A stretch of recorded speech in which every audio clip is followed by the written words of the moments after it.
हाँ बच्चों, good morning. आज हम जिस टॉपिक की चर्चा करेंगे वो भी रेस्पिरेशन चैप्टर से रिलेटेड है और हमारे टॉपिक का नाम है रेस्पिरेटरी क्वेश्चन यानी श्वसन गुणांक आरक्यू। आरक्यू क्या होता है? पहली बात तो मोस्ट है,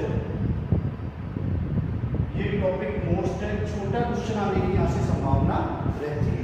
जैसे आरक्यू क्या है, कार्बोहाइड्रेट का आरक्यू कितना होता है या प्रोटीन का कितना होता है या वसा का कितना होता है, तो इससे क्वेश्चन आने की क्या रहती है, बहुत ज़्यादा संभावना रहती है। छोटा क्वेश्चन आएगा यहाँ से, ऐसा क्वेश्चन आएगा जो छोटा 1 या 2 नंबर का, या तो डायरेक्ट पूछ लेगा कि कार्बोहाइड्रेट का श्वसन गुणांक कितना होता है, या डेफिनेशन पूछ सकता है कि आरक्यू या श्वसन गुणांक क्या है, और इसके अलावा कार्बोहाइड्रेट का या प्रोटीन का श्वसन गुणांक कितना होता है। देखिए, हमने सबसे पहले ऑक्सीजन की ये अभिक्रिया पढ़ी थी, C6H12O6 + 6O2 = 6CO2 + 6H2O + ऊर्जा। तो हम यहाँ पर क्या देख रहे हैं, इस कार्बोहाइड्रेट का ऑक्सीजन की उपस्थिति में ऑक्सीकरण हो रहा है और कौन सी गैस निकल रही है, कार्बन डाइऑक्साइड।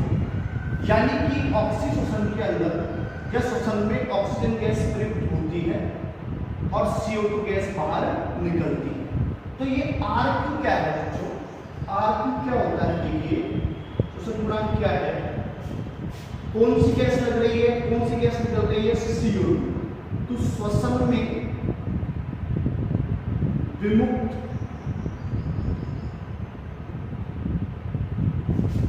CO2 का आयतन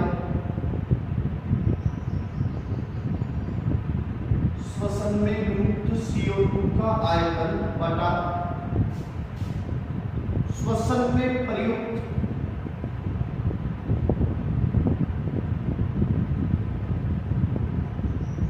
O2 का आयतन। अर्थात क्या मतलब हुआ इसका कि श्वसन में विमुक्त CO2 का आयतन बटा श्वसन में प्रयुक्त O2 का आयतन क्या कहलाता है, आरक्यू कहलाता है। यानी श्वसन में विमुक्त CO2 का आयतन और श्वसन में प्रयुक्त O2 का आयतन, इन दोनों का अनुपात क्या कहलाता है, श्वसन गुणांक कहलाता है। आगे समझ में बिल्कुल सरल है। कौन सी गैस काम में आती है श्वसन में, ऑक्सीजन। कौन सी गैस बाहर निकलती है, CO2। तो इन दोनों का अनुपात यानी विमुक्त CO2 का आयतन बटा प्रयुक्त O2 का आयतन क्या कहलाता है बच्चों, आरक्यू कहलाता है। बिल्कुल भी परेशान होने की जरूरत नहीं है। डेफिनेशन आएगी कि रेस्पिरेटरी क्वेश्चन या श्वसन गुणांक किसे कहते हैं, श्वसन गुणांक किसे कहते हैं, श्वसन में विमुक्त CO2 का आयतन बटा श्वसन में प्रयुक्त O2 का आयतन, या श्वसन में विमुक्त CO2 का आयतन एवं श्वसन में प्रयुक्त O2 के आयतन का अनुपात क्या कहलाता है, श्वसन गुणांक कहलाता है। अब जब सबसे पहले से हम बात करें कार्बोहाइड्रेट, आपसे पूछ सकता है कार्बोहाइड्रेट का श्वसन गुणांक कितना होता है और क्यों होता है। तो कार्बोहाइड्रेट का आरक्यू, कार्बोहाइड्रेट का आरक्यू, अब आप देखो यहाँ पे ध्यान से, जैसे कार्बोहाइड्रेट के लिए मैंने ये वाली इक्वेशन लिखी, C6H12O6 + 6O2 = 6CO2 + 6H2O + ऊर्जा, ये वाली मैंने इक्वेशन लिखी। तो यहाँ पर कार्बोहाइड्रेट भाई हम जानते हैं कि ये क्या है, शर्करा है, कार्बोहाइड्रेट है, ग्लूकोज है। ये क्या है, शर्करा है, कार्बोहाइड्रेट है, ग्लूकोज है। अब देखो आप आरक्यू कैसे निकलेगा, जहाँ पर CO2 कितनी निकल रही है, 6 अणु CO2 के निकल रहे हैं और 6 अणु ऑक्सीजन के लग रहे हैं, इसलिए कार्बोहाइड्रेट के आरक्यू का मान कितना हो गया, 1। कितना हो गया, 1। बिल्कुल सरल है। अगर आपको ये इक्वेशन याद है तो आप आसानी से कार्बोहाइड्रेट का श्वसन गुणांक निकाल सकते हैं। थ्योरी में क्या लिखेंगे, इस समीकरण के अनुसार यहाँ पर 6 O2 प्रयुक्त हो रही है और 6 CO2 क्या हो रही है, विमुक्त हो रही है। तो इन दोनों के आयतन का अनुपात का मान कितना होगा, 1 होगा।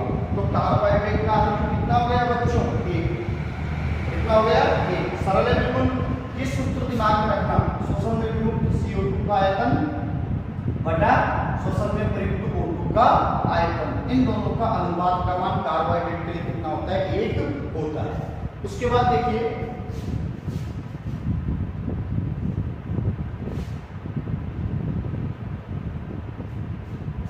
अब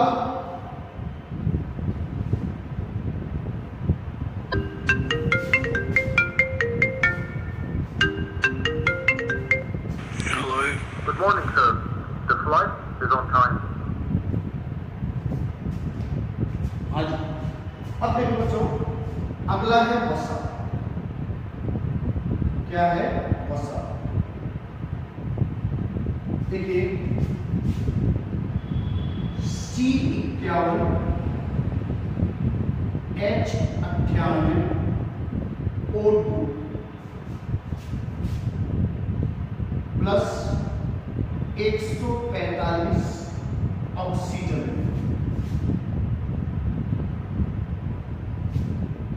is equal to 98 CO2 plus 2H2।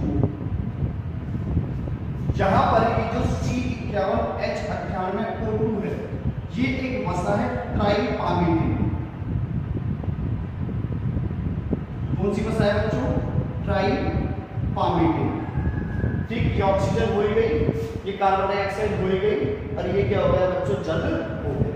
अब आप देखिए, हमको इस वसा के लिए इसका मान निकालना है बच्चों, R2 का मान निकालना है। तो हमारे पास CO2 कितनी है, 98। CO2 कितनी है, 98।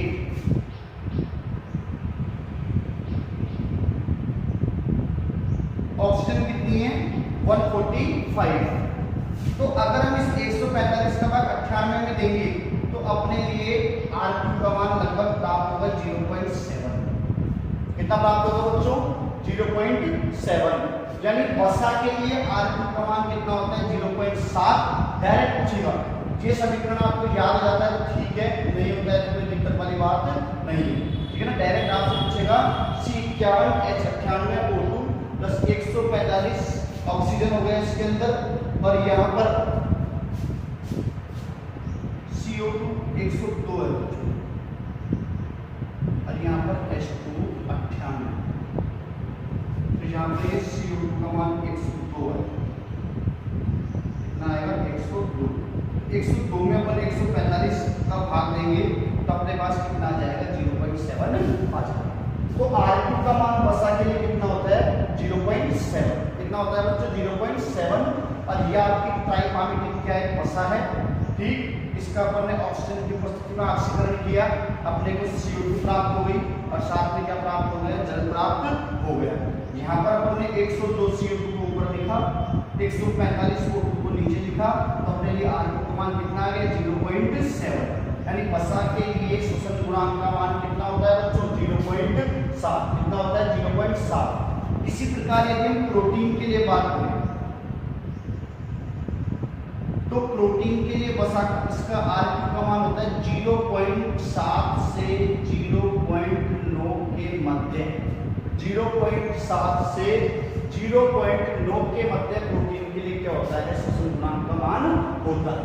भाई कार्बोहाइड्रेट के लिए कितना हो गया, 1। लिपिड के लिए कितना हो गया, 0.7 लिपिड या फैट, ठीक है। इसके बाद प्रोटीन के लिए 0.7 से 0.9 के मध्य। अब बच्चों के एक क्वेश्चन है, आप बताओ अवायवीय श्वसन, अवायवीय श्वसन, अवायवीय श्वसन के लिए R2 का मान कितना हो। अब बच्चों अवायवीय श्वसन में हम जानते हैं ऑक्सीजन एब्सेंट रहती है, ऑक्सीजन क्या रहती है, एब्सेंट। अब यहाँ पर ऑक्सीजन एब्सेंट कर देंगे तो यहाँ पर 0 आ जाएगा, और जब किसी भी राशि में 0 का भाग देते हैं तो अपने को क्या प्राप्त होता है, अनंत प्राप्त होता है। क्या प्राप्त होता है बच्चों, अनंत प्राप्त होता है। यानी कि इस अवायवीय श्वसन के लिए हमारे रेस्पिरेटरी क्वेश्चन R2 अनंत। तो एक बार मैं थोड़ा सा यहाँ तक रिवाइज कर देता हूँ। इसे कहते हैं श्वसन गुणांक। श्वसन में विमुक्त CO2 का आयतन और श्वसन में प्रयुक्त O2 का आयतन, इन दोनों का अनुपात क्या कहलाता है? RQ कहलाता है। कार्बोहाइड्रेट के लिए RQ का मान कितना होता है? 8, क्योंकि मैंने आपको बता दिया 6O2/6CO2 बराबर 1। वसा के लिए श्वसन गुणांक का मान कितना होता है? 0.7, 102 CO2 बटा 145 O2, तो RQ का मान कितना आ गया? 0.7। प्रोटीन के लिए 0.7 से 0.9 और एवाई के श्वसन के लिए इसका मान कितना होता है? अनंत होता है, क्योंकि यहाँ पर ऑक्सीजन क्या रहती है बच्चों? अनुपस्थित रहती है। नाम ही एवाई के श्वसन है, तो ऑक्सीजन क्या होगी? अनुपस्थित होगी। और जब यहाँ पर हम ऑक्सीजन अनुपस्थित कर देंगे 6CO2 और यहाँ पर ऑक्सीजन 0 कर देंगे, तो RQ का मान कितना आ जाएगा? इनफाइनाइट आ जाएगा, अनंत आ जाएगा। अब देखो, अभी तक कार्बोहाइड्रेट का और प्रोटीन का और वसा का और एवाई के श्वसन का श्वसन गुणांक हम पढ़ चुके हैं। अब अगला है कार्बोक्सिलिक अम्लों का श्वसन गुणांक। देखिए, कार्बोक्सिलिक अम्लों में क्या होता है? जो खुद अम्ल है उसके अंदर ऑक्सीजन की मात्रा क्या होती है? ज्यादा होती है। खुद अम्ल के अंदर ऑक्सीजन की मात्रा ज्यादा होती है, तो इस अम्ल के ऑक्सीकरण के लिए हमको ऑक्सीजन की आवश्यकता कम होती है, क्योंकि खुद अम्ल के अंदर ऑक्सीजन ज्यादा है, तो इसके ऑक्सीकरण के लिए हमको ऑक्सीजन की आवश्यकता क्या रहेगी बच्चों? कम रहेगी। अब इसके फलस्वरूप जो CO2 बनेगी, उस CO2 की मात्रा क्या होगी? ज्यादा। जैसा हम रिएक्शन में देख रहे हैं, ये कार्बनिक अम्ल है, इसका हमने ऑक्सीजन की उपस्थिति में क्या किया? ऑक्सीकरण किया, तो हमको कितनी CO2 प्राप्त हुई? 4 CO2, और साथ में क्या निकल गया? जल। तो इसके लिए RQ का मान कितना हो गया? 4 CO2/O2 = 4। यानी कार्बनिक अम्लों के लिए, कार्बोक्सिलिक अम्लों के लिए RQ का मान कितना होता है? 4। कितना होता है बच्चों? 4। दूसरा, इसी प्रकार सिट्रिक अम्ल के लिए कितना होता है? 1.14। ये डायरेक्ट ध्यान रखना आप लोग। सिट्रिक अम्ल के लिए श्वसन गुणांक कितना होता है? 1.14। मैलिक अम्ल के लिए श्वसन गुणांक का मान कितना होता है? 1.33। कितना होता है बच्चों? 1.33। मांसल पौधों के लिए, मांसल पौधे जैसे आपने देखा होगा नागफनी और ग्वारपाठा, ये कैसे पौधे हैं? मांसल पौधे हैं। तो इनमें यदि शर्करा का ऑक्सीकरण होता है तो इसके अंदर CO2 नहीं निकलती। क्या नहीं निकलती बच्चों? CO2। तो यानी कि CO2 का मान कितना हो गया? 0 हो गया। कितना हो गया? 0। और किसी भी राशि में 0 का भाग देते, किसी भी 0 के अंदर किसी भी राशि का भाग देते हैं तो हमारे पास क्या प्राप्त होता है? 0 प्राप्त होता है। तो एक बार हम ध्यान से देखेंगे, वापिस से मैं सारा टॉपिक एक बार रिवाइज कर देता हूँ आपको। देखिए सामने, सबसे पहले मैंने आपको पढ़ाया कि what is RQ, respiratory pressure क्या है। तो मैंने बताया आपको श्वसन में निर्मुक्त CO2 का आयतन, श्वसन में निर्मुक्त CO2 का आयतन और श्वसन में प्रयुक्त O2 का आयतन, इन दोनों का अनुपात क्या कहलाता है बच्चों? RQ कहलाता है। दूसरी बात, सबसे पहले हमने कार्बोहाइड्रेट का श्वसन गुणांक पढ़ा, तो कार्बोहाइड्रेट के लिए मैंने आपको रिएक्शन बता दी, C6H12O6 plus 6O2 = 6CO2 plus 6H2O plus ऊर्जा। तो यहां पर हमने क्या देखा? CO2 कितनी विमुक्त हो रही है? 6। O2 कितनी प्रयुक्त हो रही है? 6। तो कार्बोहाइड्रेट के लिए RQ का मान कितना आ गया बच्चों? 1। कितना आ गया? 1। बिल्कुल सरल है, कोई दिक्कत नहीं है। फिर हमने वसा के लिए पढ़ा श्वसन गुणांक, रिवाइज एक बार ध्यान से देख लेना सब। C51 H98 O2, ये मैंने कौन सी वसा बताई आपको? ट्राइपामिटिन। कौन सी वसा बताई? ट्राइपामिटिन। यहां पर 145 थी O2, 102 थी CO2 और 98 क्या था? जल। तो हमने यहाँ पर RQ निकाला। RQ के लिए 102 तो क्या आ गई हमारे पास? CO2 और 145 की आ गई ऑक्सीजन। तो 102 में 145 का हमने भाग दिया तो देखो क्या प्राप्त हुआ 0.7, यानी वसा के लिए R2 का मान कितना होता है बच्चों 0.7। फिर अब हमने बात करी प्रोटीन के लिए, प्रोटीन के लिए R2 का मान डायरेक्ट 0.7 से 0.9 के मध्य। प्रोटीन के लिए R2 का मान कितना होता है 0.7 से 0.9 के मध्य। फिर मैंने आपको बताया अवायवीय श्वसन के लिए R2, अवायवीय श्वसन के लिए R2 का मान। अब अवायवीय श्वसन है तो ऑक्सीजन क्या रहेगी अनुपस्थित, क्या रहेगी बच्चों अनुपस्थित। तो CO2 कुछ भी हो, ऑक्सीजन यदि 0 है और 0 का किसी भी राशि में भाग देंगे तो क्या प्राप्त होगा अनंत प्राप्त होगा। अवायवीय श्वसन के लिए R2 का मान कितना हो गया अनंत। उसके बाद हमने पढ़ा कार्बोक्सिलिक अम्लों के श्वसन गुणांक। मैंने आपको बताया बच्चों कार्बोक्सिलिक अम्ल के अंदर खुद के अंदर O2 क्या होती है ज्यादा होती है, तो इसके ऑक्सीकरण के लिए हमको ऑक्सीजन की कम आवश्यकता होती है, पर इसमें मुक्त होने वाली CO2 का मान क्या होता है ज्यादा होता है।